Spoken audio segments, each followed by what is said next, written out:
o final do século XV, o começo do século XVI, mostraram uma Europa na qual apareciam muitos e muitos movimentos, muitas e muitas expressões de insatisfação das pessoas e até mesmo dos governos para com a Igreja. Assim, aquilo que Lutero começou, ou que Lutero desenvolveu, não foi um movimento único. Ele não foi nem o primeiro, nem o único a questionar diversas posições da Igreja e da sociedade da sua época. Outros movimentos surgiram em diversos outros lugares da Europa. E um desses movimentos, para nós, é particularmente importante, com um líder também que se torna tão importante para a Reforma quanto Martinho Lutero. Esse líder chama-se João Calvino. Tende em vós o mesmo sentimento que houve também em Cristo Jesus, pois ele, subsistindo em forma de Deus, não julgou como usurpação o ser igual a Deus. Antes, a si mesmo se esvaziou, assumindo a forma de servo, tornando-se em semelhança de homens e reconhecido em figura humana. A si mesmo se humilhou, tornando-se obediente até a morte e morte de cruz. Pelo que também Deus o exaltou sobremaneira e lhe deu o nome que está acima de todo nome, para que ao nome de Jesus se dobre todo o joelho, nos céus, na terra e debaixo da terra, e toda língua confesse que Jesus Cristo é Senhor, para a glória de Deus Pai. Filipenses, capítulo 2, versículos 5 a 11.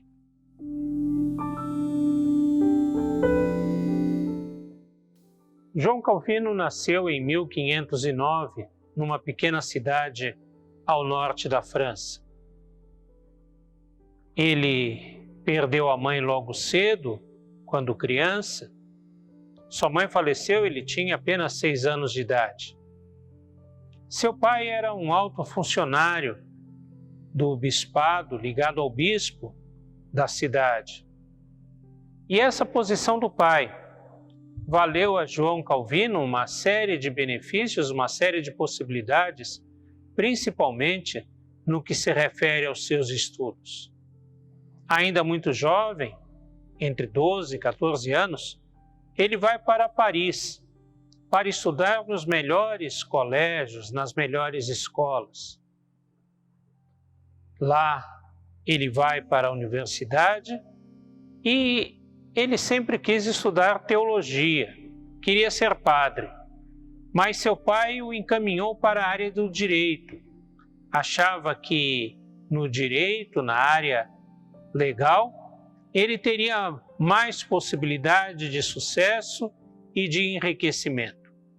Mas o amor pela teologia nunca cessou e Calvino sempre continuou estudando teologia, mesmo estudando também direito.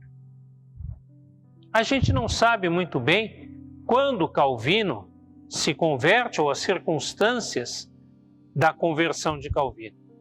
Mas o fato é que se nós pensarmos que Lutero desencadeou seu movimento em 1517 e Calvino nasceu em 1509, nós vemos que o protestantismo já se alastrava pela Europa quando Calvino era muito jovem, criança ainda.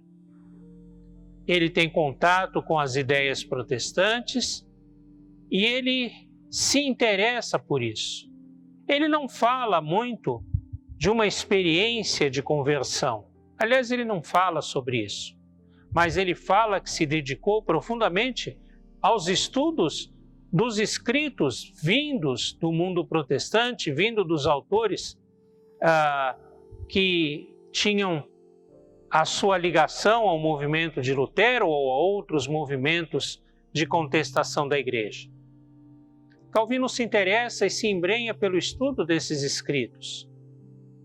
E a gente sabe que entre 1532 e 1533 alguma coisa aconteceu. Em 1533, um amigo seu, o reitor da Universidade de Paris, Nicolas Cop, vai fazer um discurso, uma aula de abertura do semestre letivo, do ano letivo da universidade, no começo de novembro. Ele faz esse discurso numa igreja lotada das autoridades civis e eclesiásticas. E nesse discurso ele defende as principais ideias protestantes que estavam em voga ali. Dizem, comenta-se, que o próprio Calvino teria participado da elaboração desse discurso. Não se sabe ao certo, mas o fato é que esse discurso desencadeia uma forte oposição por parte da igreja e por parte das autoridades civis. Passa-se a perseguir os pseudo-protestantes ou aqueles que tinham simpatia pelas ideias protestantes. Calvino tem os seus aposentos revistados e, a partir daí, a França se torna um lugar não muito seguro para aqueles que tinham simpatia pelo movimento de Lutero ou outros movimentos de contestação da igreja. Calvino, então, se dirige a Genebra, onde inicia um processo de reforma, um processo de uma vida ligada às ideias protestantes, à prática, ao colocar em prática aquilo que os protestantes defendiam como princípios de fé e de vida. Num primeiro momento, esse projeto é bem sucedido, mas em alguns anos, em poucos anos, assume a liderança, o poder na cidade de Genebra, algumas autoridades que faziam oposição a Calvino. E ele e o seu amigo Guilherme Farel são obrigados a deixar Genebra. Calvino vai para Estrasburgo. Lá fica por alguns poucos anos. Dirige a igreja local. Depois, essas autoridades opositoras a Calvino em Genebra caem, assumem outras, simpáticas às ideias de Calvino. E ali, então, essas autoridades chamam Calvino de volta para a cidade de Genebra. E lá, então, ele pode continuar, pode dar vazão a todo o seu projeto, a tudo aquilo que pensava, a tudo aquilo que tinha em mente com relação à reforma da igreja e da cidade.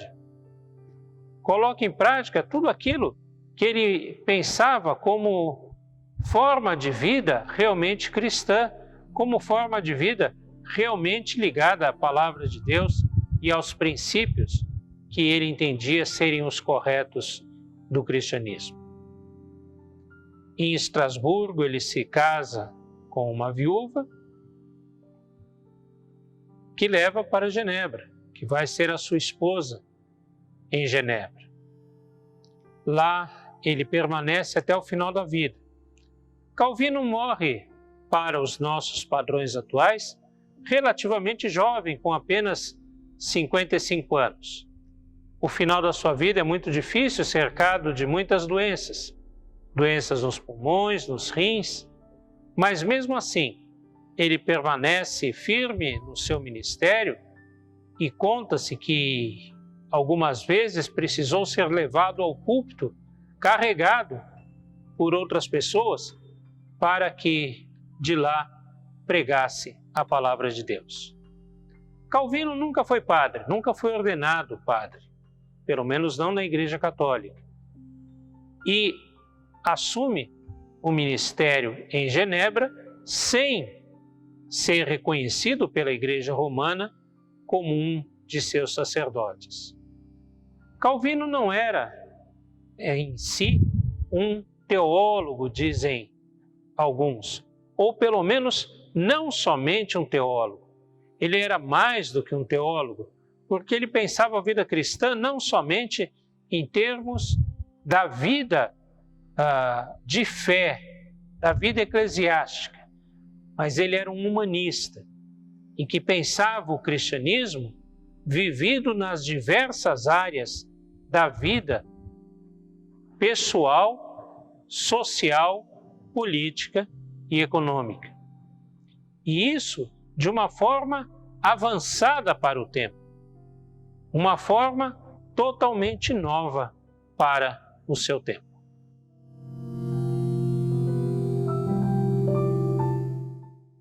A cidade de Genebra pôde acolher Calvino porque ela já respirava, antes mesmo da chegada do reformador francês, os rumos do protestantismo. Desde antes da chegada de Calvino, que em Genebra existia um espírito, existia um pensamento muito forte contra o catolicismo de então, o catolicismo tradicional. Ela não estava ligada a nenhum país, a nenhuma nação. Era uma espécie de cidade-estado independente, que ditava os seus próprios rumos, que decidia a sua própria direção. Não estava ligada a um rei ou à figura de um governante específico. E nela Calvino pôde implementar várias das suas ideias relativas não somente à igreja, à teologia, à fé, à doutrina, mas também ao governo da cidade, à questão da economia. Nós precisamos entender que esse é um momento de transição na Europa, não somente na igreja, mas também na política, nas formas de governo, na formação dos estados nacionais, na ascensão de uma nova força econômica, de um novo sistema econômico chamado capitalista. E Calvino participa em Genebra de toda essa transformação, de tudo aquilo que estava acontecendo na Europa e também especificamente em Genebra. Precisamos entender que essa transformação, que todas essas coisas e a liberdade que Genebra oferecia para que esses novos ventos acontecessem ali, atraiu muitas figuras, muitas pessoas, muitos pesquisadores, muitos cientistas, muitos intelectuais que nas suas terras, no seu país, de onde eram originários, não encontraram muito respaldo ou até mesmo perseguição. Um desses casos é o de Miguel de Cerveto, um cientista espanhol responsável pela descrição do sistema respiratório do corpo humano. Só que para pesquisar essa questão, para descobrir isso, ele fazia uma coisa que era considerada abominação, um grande sacrilégio naquela época. Ele pegava cadáveres e dissecava os cadáveres para conhecer o interior do corpo humano. Isso foi considerado um crime muito grave. E Miguel de Cerveto, por conta disso, foi condenado à morte em Genebra, tendo Calvino participado desse processo. Ou a influência de Calvino, a participação de Calvino, nem sempre é muito concorde, ou as pessoas estão muito concordes a respeito do grau de influência de Calvino nessa questão. Mas o fato é que ele participou, no fato que ele esteve ali. Porém, devemos entender essa situação dentro do seu tempo, dentro do espírito da sua época. Ora, isso nos mostra também que nem Calvino, nem os governantes de Genebra, nem ninguém, nenhum ser humano é perfeito, é 100% correto.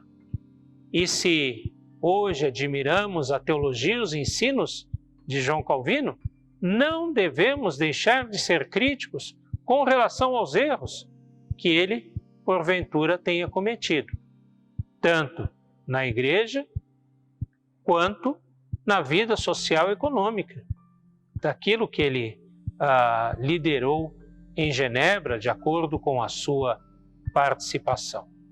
O fato é que Genebra oferecia o contexto, oferecia as condições sociais, políticas, econômicas adequadas para que Calvino desempenhasse, para que Calvino instalasse tudo aquilo que ele pensava, tudo aquilo que ele desejava em relação à igreja e em relação à sociedade.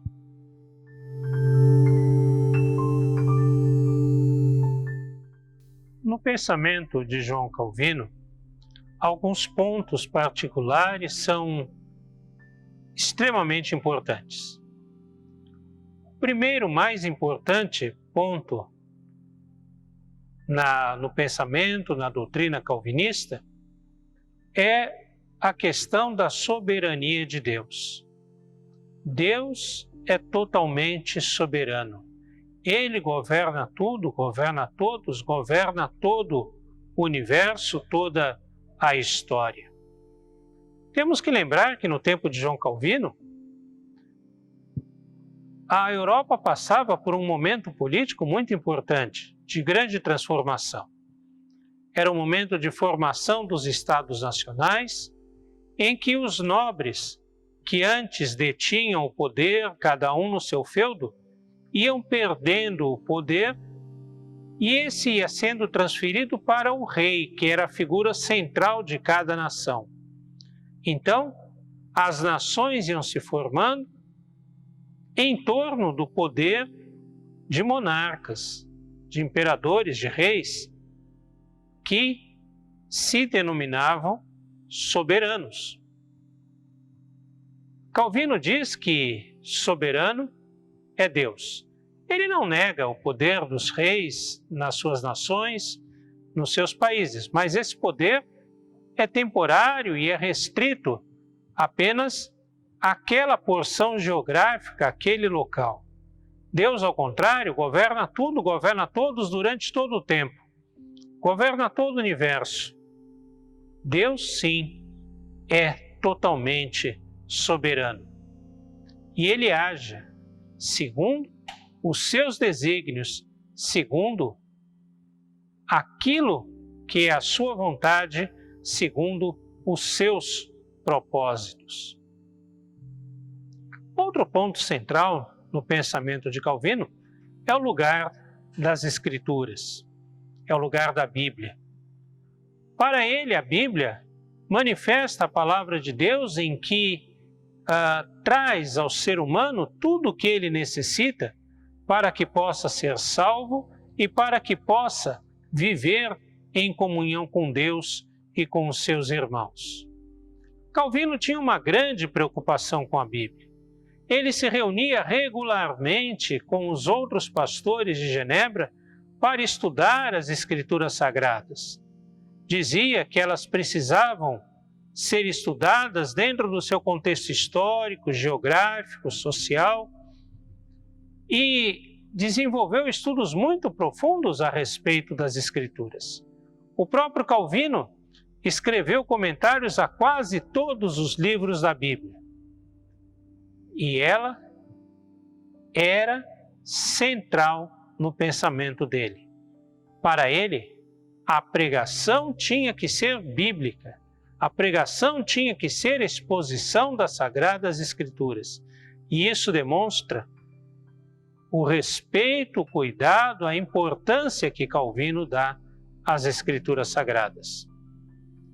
Outro ponto importante, outra doutrina importante no pensamento de Calvino é aquilo que é chamado normalmente de o sacerdócio universal dos crentes. Ou seja, não existia mais uma casta de sacerdotes. Não existe uma casta de sacerdotes. O sacerdote, por definição, é uma espécie de intermediário entre o ser humano e Deus. E não existe mais o sacerdote a não ser Jesus Cristo. Isso porque todos os seres humanos podem ter acesso, têm acesso diretamente ao Senhor através de Jesus Cristo. Todos os seres humanos podem orar, todos os seres humanos podem ler a Bíblia, todos os seres humanos podem conversar com Deus, podem ouvir a voz de Deus, podem ter comunhão direta com Deus sem a necessidade de nenhum intermediário. Todos os seres humanos são iguais diante de Deus. Por isso, outro ponto importante, esse já de caráter mais prático, é a questão da organização da igreja. Ele diz que o poder da igreja não pode estar nas mãos de uma única pessoa, mas deve ser exercido através de colegiado, de grupo de pessoas escolhidas para exercerem a direção, a administração da igreja em nome do povo, ou expressando a vontade do povo segundo a vontade de Deus. A direção da igreja, então, não pode estar nas mãos de uma pessoa, mas deve ser compartilhada nas mãos ou através de pessoas que ouçam o povo, mas busquem expressar a vontade de Deus.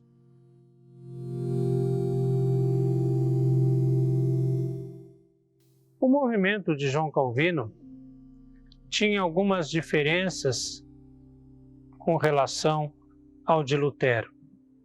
Embora eles concordassem em muitos e muitos pontos, em alguns, especialmente Lutero e Calvino, não concordaram. Um foi com relação à Santa Ceia.